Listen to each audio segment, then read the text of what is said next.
யாருக்கெல்லாம் இன்டீஜர்ஸ் ரொம்ப கஷ்டமா இருக்கு minus into minus plus plus into minus மைனஸ்னு இப்போ நீங்கள் இதுக்கு ஆன்சர் பண்ண ட்ரை பண்ணுங்க. இதோட ஆன்சர் என்ன?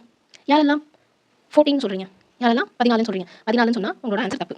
நம்ம மைனஸ் இன்ட்டு மைனஸ் ப்ளஸ்ன்னு படிச்சிருப்போம். ஆனால் இதில் மைனஸ் இன்ட்டு இல்லவே இல்லை. இன்ட்டுங்கிற சிம்பிள் மல்டிபிகேஷனோட சிம்பிளே கிடையாது. அப்போ இதை நம்ம என்ன பண்ணணும்னா ஆட் பண்ணணும். புரியாதவங்களுக்கு இப்போ நான் ஒரு சிம்பிளான ட்ரிக் சொல்லி தரேன்.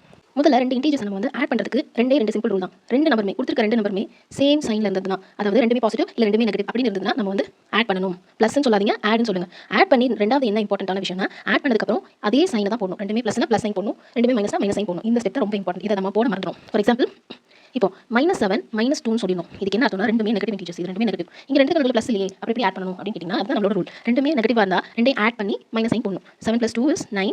ரெண்டுக்குமே மைனஸ் சிம்பிள் இருக்கு. ஸோ ஆன்சரும் -9 தான். இப்போ ஒரு நெகட்டிவ் ஒரு பாசிட்டிவ் நம்பர் இருக்கு.